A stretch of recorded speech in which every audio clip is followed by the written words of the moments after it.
नमस्कार, जय हिंद दोस्तों। रिसेंटली हमें यह सुनने को मिलेगा कि मोदी सरकार ने वक्फ अमेंडमेंट बिल जो है वो पास करा लिया है पार्लियामेंट में। पर जैसे ही ये बिल आपका पास होता है उसके बाद भारत के अलग अलग राज्यों के अंदर हमें प्रोटेस्ट देखने को मिलेंगे, चाहे आपका उत्तर प्रदेश हो, बिहार हो, राजस्थान हो या फिर आपका पश्चिम बंगाल हो।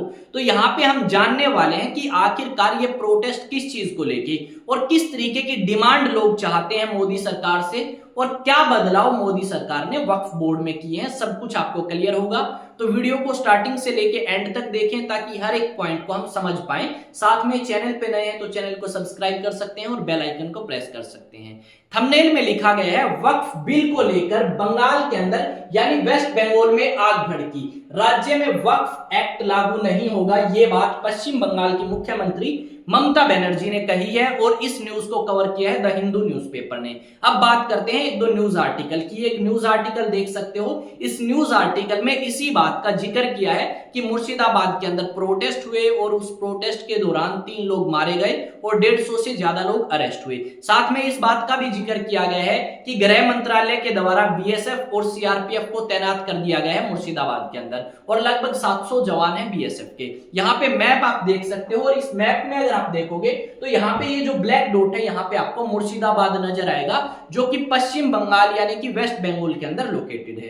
अब इसके बाद इस तरीके की तस्वीरें देखो जहां पे लोग इकट्ठा होके भारत सरकार के द्वारा या मोदी सरकार के द्वारा प्रोटेस्ट करते हुए नजर आएंगे कि भाई मोदी सरकार ने जो ये कानून पास किया है वो हमारे लिए सही नहीं है, हम इसमें बदलाव चाहते हैं। एक दो तस्वीरें और देखो जो आपके पुलिस कर्मियों के साथ आपको नजर आएगी। अब बात करते हैं कि आखिरकार ये वक्फ बिल है क्या और क्या लोग डिमांड कर रहे हैं। अगर रिसेंटली देखोगे तो भारत सरकार ने जो 1995 का वक्फ कानून था उसके अंदर बदलाव किया और उस बदलाव के अंदर हमें यह देखने को मिलेगा कि जो भारत सरकार है उसने ये कहा कि ये जो आपका वक्फ बोर्ड है इसके अंदर पहले सिर्फ मुस्लिम्स थे, अब मुस्लिम्स के अलावा नॉन मुस्लिम्स भी इसके अंदर ऐड हो सकते हैं और महिलाओं को भी ऐड किया जाएगा। अब बात यह आती है कि ये वक्फ बोर्ड बनाया क्यों गया। देखो, कोई भी मुसलमान अगर अपनी प्रॉपर्टी दान करना चाहता है लोगों की भलाई के लिए तो वो प्रॉपर्टी दान कर सकता है और वो प्रॉपर्टी जब दान करी जाएगी तो वो इसी बोर्ड के पास जाएगी और ये बोर्ड उस प्रॉपर्टी को संभालेगा और लोगों की भलाई के लिए उस प्रॉपर्टी का इस्तेमाल करेगा। अब भारत सरकार का कहना ये था कि ये जो वक्फ बोर्ड है इसने बहुत गैर कानूनी तरीके से बहुत सारी प्रॉपर्टी जो है वो हथियार रखी हैं या फिर आप कह सकते हो कि इस बोर्ड के अंदर बहुत ज्यादा करप्शन है। इस तरीके के एलिगेशन भारत सरकार ने लगाए और उन्होंने कहा कि ट्रांसपेरेंसी लेके आने के लिए यानी कि पारदर्शिता लेके आने के लिए और करप्शन को कम करने के लिए हमें एक नया कानून चाहिए और भारत सरकार लोकसभा और राज्यसभा में कानून पास करवा के आपका इसको लागू करती है। जैसे ही ये आपका नया कानून लागू होगा इसमें यह कहा गया कि भाई नॉन मुस्लिम्स भी ऐड हो सकते हैं। तो मुसलमान भड़कते हैं और मुसलमान कहते हैं कि आप हमारे रिलीजियस मैटर्स के अंदर इंटरफेयर नहीं कर सकते। आर्टिकल 25 से लेके 28 तक हमें यह आजादी है कि हम हमारे धार्मिक मामलों को अपने आप मैनेज कर सकते हैं। पर भारत सरकार ने कुछ एक रीजन दिए जिसके चलते हुए उन्होंने ये कानून पास कर दिया क्योंकि बीजेपी पार्टी के पास मेजोरिटी थी लोकसभा में भी और राज्यसभा में भी, जिसके चलते हुए उन्हें प्रॉब्लम नहीं आई। अब यहाँ पे अपोजिशन पार्टी यानी कांग्रेस पार्टी का कहना यह है कि जो बीजेपी पार्टी है वो अपनी वोट की राजनीति करने के लिए इस तरीके के कानून लेके आई है और भारत की 15% आबादी को प्रभावित करती हुई नजर आएगी। यहाँ पे अगर आप देखोगे तो लगभग भारत के अंदर जितनी भी पॉपुलेशन है उसका 15% मुस्लिम्स है। यहाँ पे अगर आप अल जजीरा जैसे न्यूज आर्टिकल देखोगे तो इसमें भी इसी बात का जिक्र किया गया है कि मोदी जो है वो एंटी मुस्लिम है और मोदी ने जब से 2014 से पावर संभाली है उस टाइम से लेके अब तक सिर्फ और सिर्फ हिंदुओं के पक्ष के काम किए हैं और मुसलमानों के साथ इसी तरीके के भेदभाव करते हुए नजर आएंगे।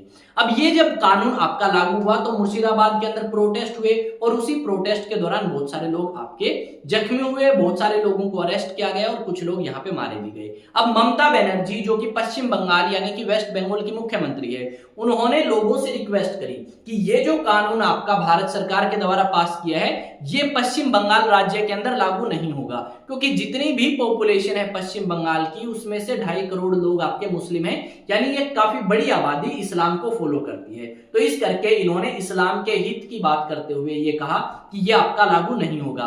पर यहाँ पे अपोजिशन पार्टी यानी जो पश्चिम बंगाल के अंदर विरोधी दल है या अपोजिशन पार्टी है उनमें एक बीजेपी भी है। अब बीजेपी ने कहा कि ममता बनर्जी रिस्पॉन्सिबल है इस चीज के लिए, और ममता बनर्जी ने हमेशा हिंदुओं के साथ गलत व्यवहार किया, इस तरीके के आरोप इनके ऊपर लगे। और ये आरोप भी लगे कि ये आपका पश्चिम बंगाल राज्य के अंदर माहौल को नहीं संभाल पाए, एडमिनिस्ट्रेशन अच्छे तरीके से नहीं करवा पाए, जिसके चलते हुए इन्हें इस्तीफा देना चाहिए और पश्चिम बंगाल के अंदर अपसपा जो आपका कानून है वो लागू करना चाहिए। इस तरीके की डिमांड जो है वो करी गई है। साथ में गृह मंत्री अमित शाह ने बीएसएफ और सीआरपीएफ को भी यहां पे भेज दिया है ताकि माहौल को शांत किया जाए। जब एक राज्य यानी एक स्टेट आपकी सक्षम ना हो एडमिनिस्ट्रेशन करने में, लॉ एंड ऑर्डर को मेंटेन करने में, तब सेंट्रल गवर्नमेंट इंटरफेयर करती है और अपनी कह सकते हो पैरामिलिट्री फोर्सेस को वहां पे तैनात करती है ताकि माहौल को शांत रखा जाए। अब ये जो इस तरीके के प्रोटेस्ट हैं ये हमारे लिए कहीं ना कहीं नुकसानदायक हैं। एक तो समुदाय को या समाज को डिवाइड करता है, ऊपर से हमें ये भी देखने को मिलेगा कि एक तरफ तो आपका चाइना और अमेरिका के बीच में ट्रेड वॉर स्टार्ट हो चुका है, उसी ट्रेड वॉर से हमें बेनिफिट उठाना चाहिए। पर अगर आपकी यूएस कंपनीज ये देखेंगे कि भारत के अंदर लोग धर्म के नाम पे, जात के नाम पे लड़ते हैं, तो इस तरीके के अगर क्लैशेस हमें देखने को मिलेंगे और वो कंपनीज भी नोटिस करेंगी, तो शायद वो भारत के अंदर इन्वेस्टमेंट ना करके किसी और कंट्री के अंदर इन्वेस्टमेंट करें। हमारे पास ये एक अच्छी अपॉर्चुनिटी है कि इस अपॉर्चुनिटी को हम ग्रैब करें, पर शायद हम इंडियंस इस चीज को अभी तक नहीं समझ पाए कि कोई भी इन्वेस्टर होगा वो सबसे पहले ये चीज देखेगा स्टेबिलिटी है या नहीं, फिर देखेगा बेनिफिट है या नहीं, वर्कर्स हैं या नहीं काम करने के लिए, वो सारी चीजें तो हैं। पर हमारे यहाँ पे अलग अलग समय पे इस तरीके के प्रोटेस्ट हमें देखने को मिलते हैं। जैसे थोड़े दिन पहले हमने देखा महाराष्ट्र के अंदर औरंगजेब को लेके काफी ज्यादा प्रोटेस्ट हुए, उससे पहले किसानों ने प्रोटेस्ट किया, अब हमें पश्चिम बंगाल के अंदर धर्म के नाम पे प्रोटेस्ट होते हुए नजर आएंगे। बीच में कॉमेडियन था जिसके खिलाफ आप कह सकते हो काफी ज्यादा कार्रवाई करने की मांग जो है करी गई थी, पर बहुत सारे लोगों ने सपोर्ट भी किया क्योंकि उन्होंने भारत के प्रधानमंत्री नरेंद्र मोदी के ऊपर कुछ कमेंट किए थे। यहाँ पे देखते हैं द हिंदू में क्या लिखा गया है। द हिंदू की अगर बात करोगे तो इसमें लिखा गया है, एक बार मैं आपको अच्छे तरीके से बता देता हूं, Waqf amendment act will not be implemented in the state says Mamata. TMC की जो चेयरपर्सन है ममता बनर्जी, उन्होंने इस बात को कहा है कि ये जो आपका एक्ट पास किया गया है भारत सरकार के द्वारा, ये आपका पश्चिम बंगाल के अंदर लागू नहीं होगा। और ये मुख्यमंत्री हैं पश्चिम बंगाल यानी कि वेस्ट बंगाल के। आई थिंक आपको पता लग गया होगा कि ये कौन है। उसके बाद अगर हम बात करें तो ये सारी न्यूज़ थी हमारे पास। अगर आप नेशनल डिफेंस एकेडमी के लिए प्रिपेयर करना चाहते हैं तो डेफिनेटली आप आइए स्टडी सेंटर के ऑफलाइन एंड ऑनलाइन बैचेस को ज्वाइन कर सकते हैं, जहां पे आप अपनी प्रिपरेशन को और ज्यादा बूस्ट कर सकते हैं। कॉन्टैक्ट नंबर यहाँ पे दिया गया है, तो रजिस्ट्रेशन कराएं और अपनी तैयारी को स्टार्ट कर सकते हैं। 2025 के जो बैचेस हैं वो स्टार्ट हो चुके हैं। इसके अलावा अगर आप ट्यूशंस क्लासेस चाहते हैं ऑनलाइन तो भी आप हमें इसी नंबर पे अप्रोच कर सकते हैं। मिलेंगे एक नई सेशन में नई न्यूज नई अपडेट के साथ। तब तक जय हिंद जय भारत।